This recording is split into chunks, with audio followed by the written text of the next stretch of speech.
Today, on Plastic Surgery Uncensored, Dr. Roddy Raban is going to actually walk us through how he got these two twins, which were featured on the doctors, to not only look younger, but look more alike. It was very important to them to maintain their, should we say, identicalness. So we're going to have Dr. Roddy Raban take it away and explain step by step how they look younger, better, and more alike. All right, so here we are in another episode of Plastic Surgery Uncensored, and we have very special guests. Wow. Normally we have a special guest. Today we have special guests. Wow. And they happen to be our dynamic twin duo, Melody and Eileen. And you guys always say, I wouldn't know who you are, but I do. I know that you're Melody and I know that you're Eileen. How about that? I think you're guessing. It. You got a 50-50 chance. Listen, those are good odds. 50-50 is pretty good. So we want to really get together, and you know, the purpose of our podcast, as you know, is to get information to our listeners that is beyond marketing, beyond fluff, that really is helpful in them, in their lives, in terms of making decisions and going about. And we want to tailor that and dovetail that through interesting stories through people, right? We learn through people's journeys. And so we're really appreciative that you guys are going to be here and share about your experience. And hopefully people listening will glean some kind of information, and that will make their journey that much better. So let's start with the obvious. You guys are twins, and we met because we met on the doctor's show, right? That's so right. we just recently did your reveal on the doctors, which was really exciting. And Very I think fun. exciting for me, and hopefully it seemed like it was exciting for you guys. A lot of fun. So the backstory was that when we met, the issue was that you guys had been twins all your life. And interestingly, a lot of twins don't like being twins, right? They're doing anything they can to not be a twin. And you guys really enjoyed, which says a lot about your relationships, being twins. And you felt as you had aged, you guys kind of stopped looking similar. Exactly. So two things were happening. One was that you were aging, Right. in and of itself, Not which is fun. not so much, not desirable. No. In addition, you were aging differently. Correct. That's right. And so we had the task at hand right. to rejuvenate you, make you look younger, yet look more alike, which Correct. is kind of a Hard thing. hard thing, or more of a one-of-a-kind experience. And I'm really excited that we took on that challenge. And so let's start out with the emotional concept, because it's not every day that we're going to talk to twins, right? Okay. So tell us a little about what it was like to be twins growing up, but more importantly, what it was like as you started to look at each other and realize that you don't have that twinness going on anymore. And either one of you can chime in. I think as growing up, we actually didn't like being twins because we were always just the twins, and we didn't have our own identities. So we kind of pushed that twin thing out a lot as little kids. But growing up, as we got older and became adult twins, and we were still looking very similar, we're going, this is a cool thing. So we really dug being twins, and we dig being twins now. And we want to stay looking twins. And now, you know, we're having a lot of fun with it, because every time we go somewhere, we trick people as many times as we can. And Right. And so as we were getting older, we're finding we're starting to look a little different, and now we really want to look the same. So that's when I wrote out a big letter to the doctors, and then they reached out to you, and you took on the task to keeping us the same, but we're still ourselves, but you took on this task, which I think wasn't an easy task. But I think you did a marvelous job, Yeah. I have to Thank say, you. because we are having so much fun with this. Good. And then some of the challenges that we face as we've gotten older. I'm always been a little bit heavier, and my face is rounder, and her face is thinner. So that was a little bit tough on you to try Right. to. So that was one of the, give because her I the wanted to get your volume. opinion as to what you thought was changing that would lead that you guys, what was, because people are going to say you're twins. I mean, what the hell? Yeah. You're twins. But the reality is that there are so many other factors that are Right. environmental Correct. that will help, will lead you to be apart. So you were saying Well- one of them was that you're rounder Right, faced my and she face- was leaner. Right. Right. And then, I mean, we pretty much were in the sun the same amount. Yeah. We kind of grew up doing the same things. So basically, really, the thing that I think is making the difference for us is my face being a lot more rounder now, and her face being a lot thinner. And we were having the droopy jowls and the wrinkles and all of those things that were, I mean, just a huge part of aging. It was just aging. Yeah, we don't like Right. that. And Yeah. part of the reason why you guys have that Yeah. difference in facial structure, which is something interesting, because you guys as twins and twins in general serve as a huge educational petri dish for people to learn. So you have the genetic. Well, everyone loves to argue about plastic surgery, aging, disease process, whatever, about nature versus nurture, right? Right. So the nature part is that you guys are genetically identical. Correct. That's what they, yes. But what's changed is the nurture part, which is your life experiences. Right. And while you experience a lot of things similarly, clearly you've experienced things differently. So, Right. for example, you are a trainer. Right. You are an administrator at a school. So your lifestyles are different. Right. And that Very much. probably is the biggest component is that the leads biggest to component, you having a rounder face, AKA carrying more fullness in your face, you having a leaner face, AKA burning a lot more fat. Correct. Right. That is Right. exactly right. So what we like to underscore, and people always, you got to take ownership. And I'm not saying that you didn't, but for other people who smoke and eat terribly and then go to the tanning salon, and they always want to come to a plastic surgeon and say, hey, I just fix this. And Right. you're trying to tell them, well, you have to own Right. the lifestyle components of what's leading you here, so that if we do something, you have a better outcome. So like, you can't go to a tanning salon and lay in a tanning booth for 2 hours a day and then expect to have marvelous shiny skin. Right. Correct. And for me, I do work out and I do exercise, not as much as her. So I do have a healthy lifestyle, Right. not as healthy as hers.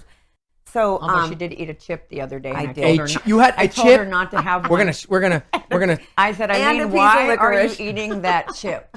Well, so I mean, I do. you're attached to a Jewish mom at all times. for It's gonna guilt. sure. Oh my gosh. For sure. Who's gonna You know- guilt you to and death? boy, do you Totally. Oh my God. For Isn't sure. that the truth? So I mean, for me, our lifestyles, although different, I do try to have a healthy lifestyle. But the exercise and that routine is much different. makes a than Of course, difference. listen, It and does as a make a result, difference. you and of yourself look amazing. Had we not had her, not that she looks more amazing, we wouldn't know that there's a distinction in lifestyle. It's not to suggest that she takes care of herself and you don't. Right. It's just to suggest the power of lifestyle in general. Correct. And you know, if you come in as a singular individual, it's very hard for me to tell you, well, the reason why you X, Y, and Z, it's because of your lifestyle. You'll say, no, it's genetic, my mother, my grandmother. Right. But in your instance, we have eliminated Right. that component. And Right. so we can really say X, Y, and Z. So Correct. I think that's really, really interesting. So let me kind of delve in a little bit just for our listeners who can't see you. And let's talk about what it exactly is that you came in with and what we did. Essentially what it is you guys are now turning 63. Yeah. And you look Don't fabulous. Rub We it just- in. We just had a little dialogue off mic, and a lot of people thought you were in your 50s, and that's a Yes. great sign, because Thanks if they to said you. you look like you were in your 40s, I like they'd either that. be lying or you'd look weird, right? So you want to look like you're in your 50s. I 'cause don't know. 40 might be okay too. Promise you that you would be. That'll be next year. We're coming back. Yeah. So what happens as you age? So what happens is some basic things happen, and no one is immune from it. Number one, you start to develop some looseness in skin. That's elasticity. And where does that skin occur? It occurs in your brows. So you start having your brows to sag. You get loose skin in your eyelids. You get loose skin along your jaw, and you get loose skin in your neck. So that's for sure. Second thing that happens more so in Melody than in Eileen was you start to lose volume. And volume is something that we're now paying a lot more attention to than, say, 20 years ago. 20 years ago, we were all about cutting, remove, cutting. That's why people looked really tight and hollow. I think the pendulum swung a little bit too far to the other side, which is volume, volume, volume. That's why everybody now looks like ducks and they look like pumpkins. But the idea is that you also need to have fullness, because if you look at your youthful pictures, you had more volume in your cheeks, more volume along your jawline, more volume in your eyelids. So you have loose skin, as we described, and loss of volume. And the third component is skin quality and skin surface, and the difference between thick, oily skin versus dry, wrinkly skin. So what we did together, and again, the treatments were actually identical, right? We did the exact same things for both of you in just different degrees. Right. Okay. So we did a brow lift. We removed a little bit of upper eyelid skin, but in both of your instances, and this goes to kind of, we added volume to your upper eyelids, which sounds counterintuitive because everyone comes in and is constantly like, I want to remove skin. Look at all this. And in your instance, you had hollowed out. We added volume to your upper eyelids. And then we did a legitimate facelift, which has 1,000 terms online or out there. We have mini facelift, lunchtime facelift, neck lift, and then S lift, this, that. They're all the same. We Okay. did a facelift, which is for your neck and jawline. Okay. And then we added volume, and we added volume in 2 ways. We added volume in terms of fat, right? Which is, everyone's talking about that on, and fat transfer to the butt and fat transfer to this. We borrowed fat and we injected it in their face, which really helped kickstart the process. And then afterwards, whenever the dust had settled, we came in and we did some refinement. And the refinement was in the form of fillers. And fillers we open up in the office, and they are temporary, but they're kind of like, we changed grit of sandpaper, right? We started out with the thicker, coarser sandpaper with surgery. And then in the office, we kind of dialed it down to a thinner, more fine, coarser sandpaper just to kind of smoothen the edges. And we did the same thing for both of you, but obviously with Mel, we did more fat, more filler, because you needed more volume. Okay. Right? Mm-hmm. And that was a key component. And I think that's really important. Now, that facial rejuvenation recipe, it doesn't matter if you're twins, it doesn't matter if you're African American, it applies to all people as we age, because inevitably we are all on the same planet and we're all exposed to the same gravitational forces. Okay. Right. So I think that's definitely. So the next question is, so tell me a little about your expectations. So we met and we discussed this. What were your fears? Because your fears are going to be different than, say, the average person's fears, because there's 2 of you, right? And you have an expectation that you'll. Well, our number one fear was we wanted to look the same. Right. In the end. Did you think that was? Were you worried that you would look different? Here's the thing with us. It's never that we wanted to look exactly the same. We just never wanted to not look the same, different. Does that make sense, what I just said? Sure. And so when going into surgery, we were afraid that we would look very different than what we had hoped for.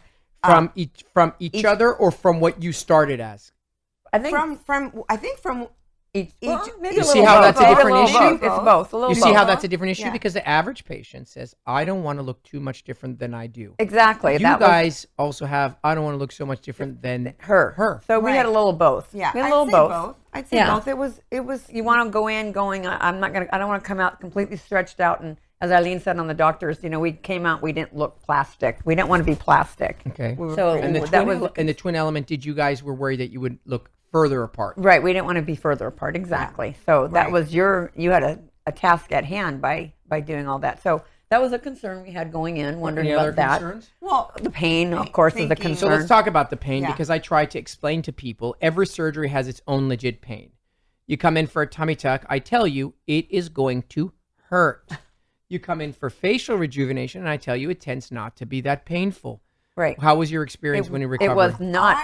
I was really surprised, actually. The pain was like nothing. Honestly. I wouldn't say pain. I would say it was more uncomfortable. Because you got to sit up the whole time and you don't want to touch it. Right, it's inconvenient, but there wasn't striking pain. Oh my gosh, not at all. Some tightness and stuff like that you feel. But I was really, really surprised. And I think both of you have had previous surgeries of other sorts, so you know what pain is. Right. And you told us that we weren't going to be in pain, but you could tell somebody this stuff all the time. And it's like everybody experiences things so differently. And I think that's important because we want to share that, because the point of the podcast is to not to make people feel good or bad, is to tell people the truth. Honest truth. Right. The truth is, if you want to have a tummy tuck, I'm going to tell you that it's going to be an uncomfortable recovery. If you want to have facial rejuvenation, I'm going to tell you that the discomfort is quite minor and relative. Minimal. Now, how long before you guys could put on some makeup and say go to work for you, Eileen? I went to work on the, I want to say the 10th day. Okay. I had very little bruising, and the little bruising that I did have, I was able to put some face makeup on. So we usually tell patients facial surgery, if done appropriately, you want to give yourself 7 to 10 days before you're like, put it on some makeup, and not you look amazing, but you're like presentable. Right. Yours was different, right? Yeah, because you are doing what? A lot of physical activity, jumping, teaching classes. You teach aerobics and Zumba and things like that. Yelling at people and training. So for an administrative job, one can expect facial rejuvenation of any sort, eyelids, necks, this, that, the other, 7 to 10 days. Right. Totally, From a physical job, AKA I'm a trainer, how long before you really felt like you could? I actually felt like in 7 days, I felt back to normal. I didn't look back to normal, but I felt back to normal. And you wouldn't let me go back to the gym for like 6 weeks. Correct. I went back at 5. Okay. But there's so that brings up the point. I didn't want you to know. There's a difference between when you can go back to a desk job and when you can Yeah. go back to physical strenuous activity because of healing and blood supply and swelling and Although of that I nature. felt great. I felt like I could teach a class in 2 weeks. I felt like I could go back to it, but Correct. I know that, I Right. couldn't because I didn't want to move the stitchings where I was Right, and you healing. had fat and transfer that you need all to that have stuff heal, had to stay. right? So, I mean, I So- felt like I could, but So I know I I think those things were, and I think that what it is what we discussed, you guys physically experienced, and I think that's really, really important. And in terms of, let's talk about reaction, right? Because we do this. Well, everyone likes to come and say, "Oh, I do this. I'm doing this for myself." Yes, we do things for ourselves, but then we live in a world of society, and we don't like to say that we do it for other people because it's so frowned upon. But we do everything for everybody else. We always want to do it for a combination of ourselves and our community and our friends and our family. So tell me what your experience individually was Yeah. in terms of your work. Yeah. And you were saying that you work. Well, I'm in a youthful industry. Everybody at the gym is mostly fit and they're young and they're, I'm in a youthful industry. And I was thinking to myself before all this, I'm that old lady now at the gym and I just didn't want to be that. Although I think, overall, like I said, body-wise, I always felt like I fit in, but it was my face that was getting to me. So, of course, I had to tell everybody I was going to be out for a while and what was happening and all these kind of things. And the reaction I got when I got back from the whole thing was, you look amazing. You don't look extremely crazy different, but your skin's better. You're looking you're more youthful. You look younger. I was getting all those reactions from everybody. It was like there wasn't this major, oh my gosh, what did you do? It was wow. I could tell. Right, and something you touched about, I want to touch about is we always want to know the psychology behind things, because there are people that are out there going, I don't understand. Why would you ever do this to yourself? You're young, you're healthy, you're fine. Come on, great. You could die, blah, blah, blah. So there is a psychological component, whether it's unhappiness, insecurity, that drives us, which is fine. So yours, you were just touching on it, was that you would go to the gym, your body was like young because you did your exercise part, but somehow you didn't feel congruency with your face. And you felt maybe insecure about the fact that your job, and so I want you want to look good no matter what you do and how you do it. But I don't know if I was insecure because I'm a pretty secure person, but I didn't really like what was happening to my face. It was just I wasn't where I needed to be or where I should be. But and no exercise could fix that, right? no exercise could fix You're your not face. gonna this because the viewers can't, the listeners can't see, but you're 5'5". How tall are you? 5'1.5". 5'1.5", and how much do you weigh? I'm about 107. So you are incredibly fit for your weight and height. So this isn't about, well, you should have gone and worked out. No. Facial aging as a matter of fact, it's the exact opposite. The heavier you are with facial aging, the better you look. Right. It's the leaner you are with facial aging that the older you look. So it's one of those things that it isn't about, oh, well, you should have eaten better or taking better care of yourself. It's just a natural part of it. And we have friends that look at us and go, why do you guys go to the gym so much? I mean, why do you do that? I mean, just enjoy how you are, but that's a part of our life and that's who we are. And it's all it all comes together about looking good from head to toe. And that's just our lifestyle. That's what we want to do. Maybe people think we're vain. I Yeah, I don't think don't we're know. vain. I think we want to look our best. We want to feel our best. And Yeah. we can do whatever we can at the gym, but we can't always do what Right. we need to do for our face. It's So just- it's not- it's a choice. We want to look better and feel better. And look I don't younger. think Why we're not? insecure. I just think we're just Hold that thought. So we're going to take a little quick break. We're going to Okay. come back and talk about two more things before we wrap up. One of them is going to be, I want to talk about this concept of beauty shaming, because it's a huge topic now. We've come full circle now, with the whole Me Too movement. I want to talk about that. And then the second is I just want to touch on the most obvious component, which is how much does this crap cost? Because at the end of the day, Jeez. it's really easy to say and talk about it, but it's a reality that at the end of the day, if you want to do it, there's a cost associated.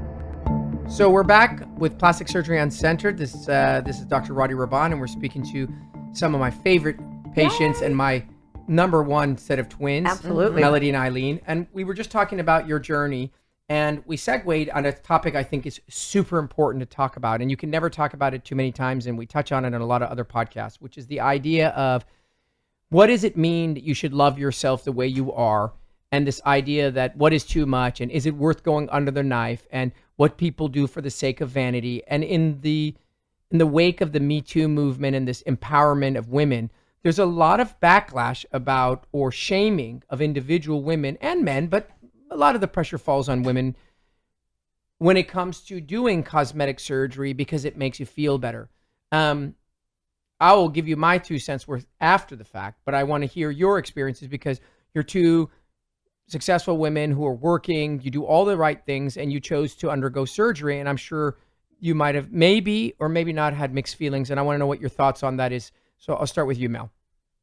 My thoughts on having the whole, did you experience any kind of shame? No. Did you worry that did anyone say anything to you? I didn't experience any shame because this is something I wanted to do. So it doesn't matter to me what other people really say about it. We have friends that said, why are you guys doing this? Just be the way you are and be happy with how you look and just age gracefully and all that. But I didn't experience any shame, but I did this for me, and I did this because I want to stay looking younger, and it makes me happy to look. Okay, so you didn't get anybody who made you feel bad. What about you? I not bad, bad. but I did have people, some of my close friends say, why would you do that? Why would you go under the knife? Why would you want to put yourself through that? I did have that. And it did kind of bother me that my friends would say that because it's something that I wanted to do. If everybody has different feelings on same things, different things, and some of my friends thought I was kind of crazy. They thought I looked fine, and why am I doing that? What would you guys say about this whole concept about female empowerment, and that you guys are having to do this because the social pressures of women are to stay pretty, and it isn't so for men? For example, that's a huge hot button. That's not why I did it. Yeah. I don't care about that. I don't care what other people are doing or what they're saying. I wanted to do this. I wanted to feel better about myself. I wanted to look better. Right. I don't care about what anybody else is saying, or I don't attach it to that at all. It's just what I want to do, what Melody wanted to do, and it was our decision, and nobody was telling us. There's no movement or anything that was making us go one way or the other. It's what we want to do. We've always wanted to do it, and we had an opportunity to do it, and we wanted to do it. So we did it. I think that's true, and I think you guys are obviously represent a very secure. You can hear it in your voice. You guys are both very strong, very both secure in who you are. And I think that in general, no one is more in favor of female empowerment. No one is more in favor of the notion of loving yourself the way you are, etc. But having experienced plastic surgery from my vantage point, that is the incredible power of transformation that I've seen in the lives that have improved as a result of what we've done. There is no doubt, none whatsoever in my mind, that when you operate on someone who has, like you do, who are good candidates, it catapults them into another stratosphere of self-confidence. Right. And so I think it's great that we're in this phase of female empowerment, but I think we sort of pushed the pendulum now, and we're now shaming some of these people who want to do things, so they're just very private about it. Right. So our last section here is going to be about cost, so we did your surgeries pro bono for the program, which was an incredible opportunity, and it was a pleasure of mine. But the reality is not everybody has this chance and opportunity. So let me just give a little bit of insight for our listeners, because they're like, yes, I love it. And then what? Yes. So brow lifts on average, we're going to say somewhere range between 7,000 and 12,000. Eyelid surgeries usually around 35 to 55. Facelifts range between, let's say, 15 to 25. Fat transfers, another 3,500. And then fillers, it all depends. Why is it important to have this discussion? And every single segment, we talk about cost because you can't have a conversation without it, because that's a reality.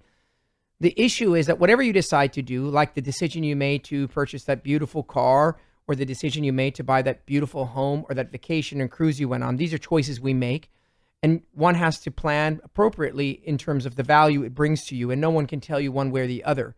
So the key is to know what's a reasonable price. Again, I always say if you're paying a lot more than that, it's probably just price tag based, meaning you went somewhere and they're telling you they're a celebrity surgeon, and it's probably BS.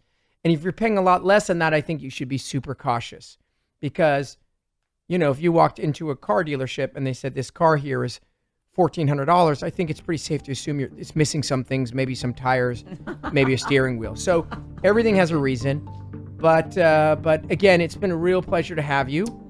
Yes. Thank you guys for coming. the opportunity. Thank you. If it wasn't for you, we would have never had this opportunity. Well, so you know, appreciate it. life is about You have serendipity. So changed our lives, and we appreciate it. it's a pleasure of mine. You guys amazing. are well worthy of the experience. Let's so do it again in a year. let's do it.